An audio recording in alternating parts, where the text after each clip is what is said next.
I was like, yes, and then they were kissing, and then and I was like, okay, no, hang on. Oh, welcome back to Tentacle Quill on this wonderful Thursday. I have a special guest here, Lily Mordaunt. Hello. She is an amazing author and she also does audiobooks. So we kind of wanted to talk about audiobooks today. So let's start it off with, how did you get into recording audiobooks? So it's a bit of a circuitous journey. So I've always loved imitating accents. I loved doing silly things with my voice. And there was always sort of, I guess, like an interest, like a vague interest that like, oh, what could I do? What silly things can I do with my voice? You know, writing was a thing I was interested in, psychology. Like I just had so many different interests. I did musical stuff. I had one like family friend who asked me to do a voiceover for like a Christmas play that they were doing. It was like a modern retelling of the Jesus story. So I was like a reporter that was reporting like, oh, it's just in, like, you know, the Savior was born in a manger and, you know, whatever. And so I was just like, okay, that's fun. And that was it. Then I think I lightly looked into like, how do you work on audio? Like, how do you become a voiceover artist? What can you do with that?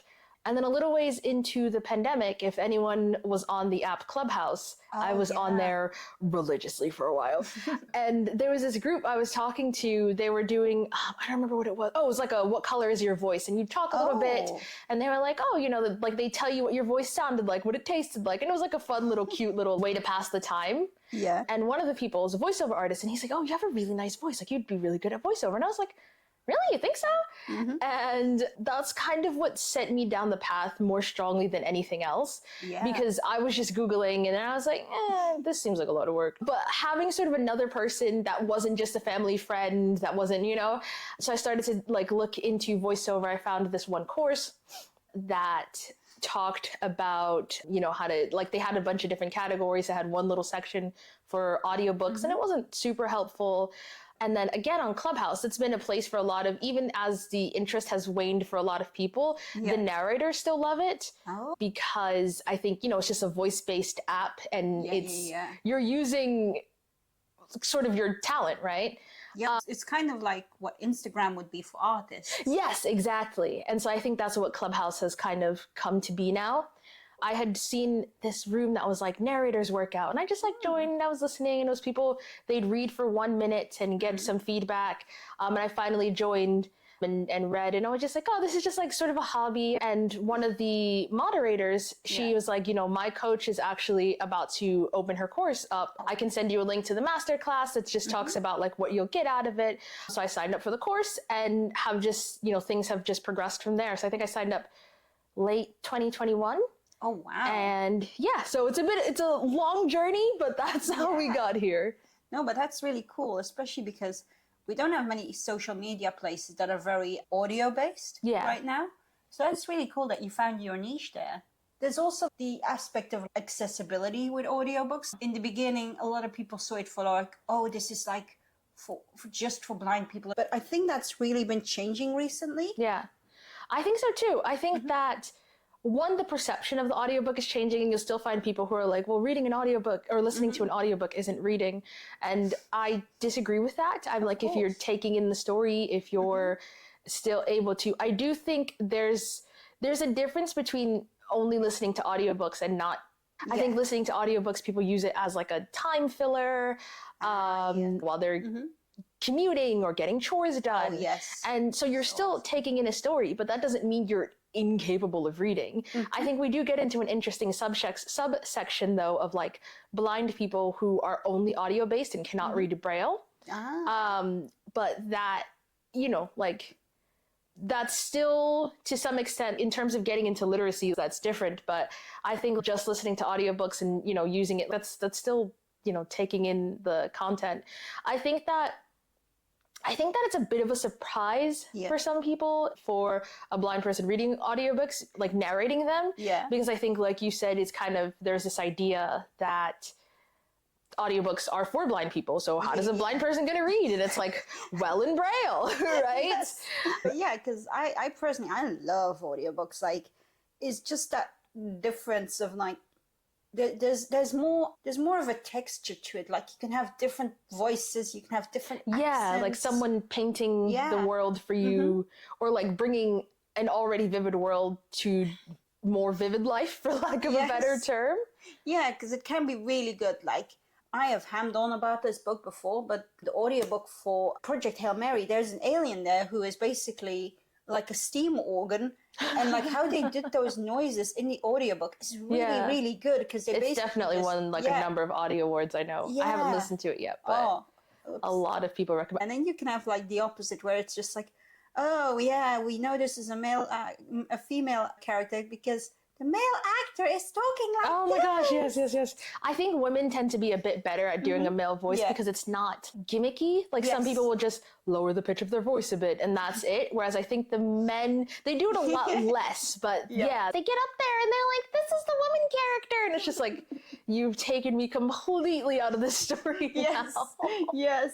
I mean, because when we did the audiobooks for First Pride and Ace's Blessing, we had a audition for that, basically. So we had a few people shortlisted and we asked them, can you read little bits for each character? Yeah. So we really knew that this audiobook narrator, Jake Penlington, he's awesome, by the way, really had kind of a feel of how the characters were going to sound in his head, like kind of matched the personalities. So I was really happy with how that went. And even then we had to like re-record a few bits where it didn't match the energy that I had put into the book at that point. But no, that's definitely true. And I think, again, like going back to kind of like audiobooks. So for me, growing up, I listened to audiobooks. I got a lot of like books on tape, but then I also read books in Braille. And I prioritized reading Braille books a little bit higher because I was like, you know, like I think I definitely was one of those snobs who was like, oh, it's just an audiobook.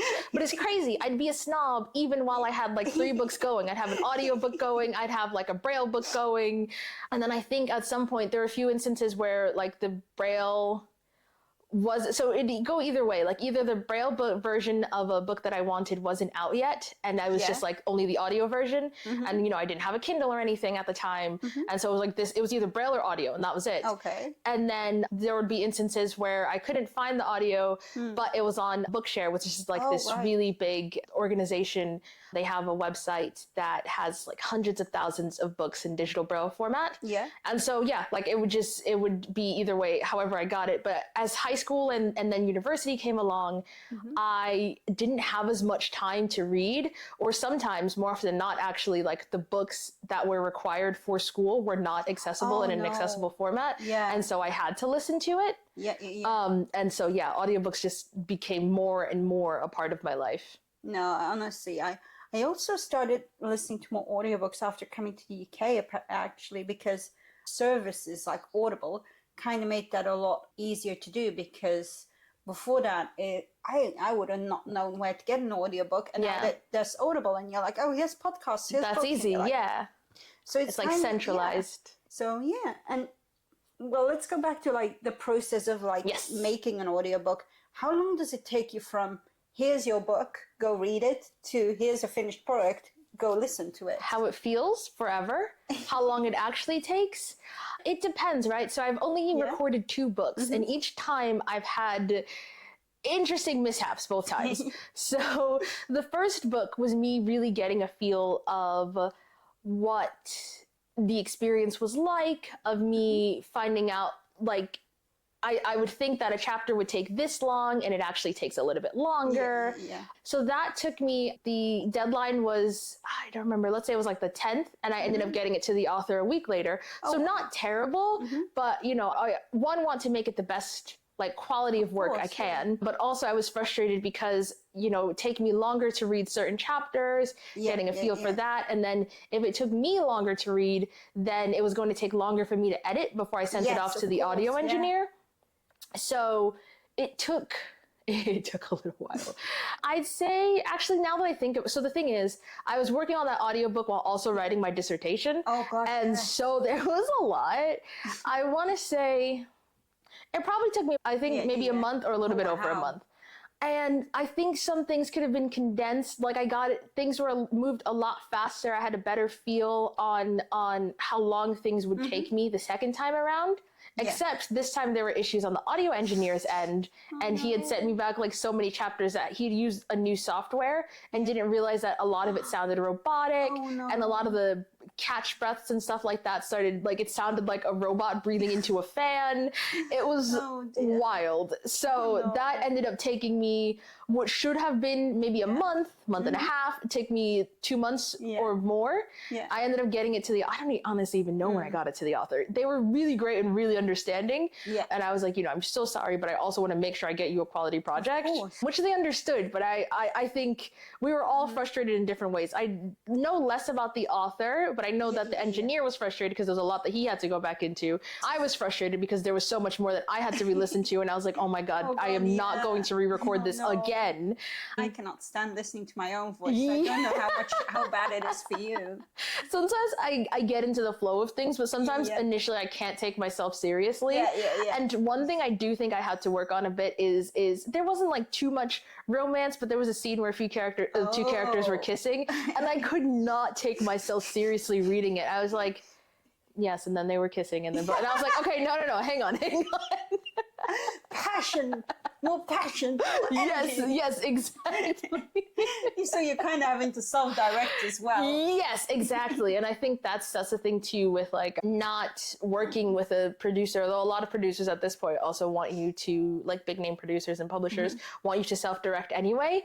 But that's an interesting part, is that I have to listen in and be like, okay, you could have done that better. Or I find myself sometimes being super critical, like, oh, why'd you pronounce that like that? And I think the other thing we find is I tend to enunciate more when I'm narrating, and I think I enunciate well, like normally, but I enunciate more when I'm narrating, and then my accent is also figuring out where it's landing somewhere in the middle of the Atlantic. And so sometimes I'm like, okay, that wasn't even like standard British or my normal American. Where did that sounded like I was coming from the Midwest. Why did I pronounce that so flatly? So yeah, just recognizing these things. I can imagine, like, I'm having trouble just trying to sound English.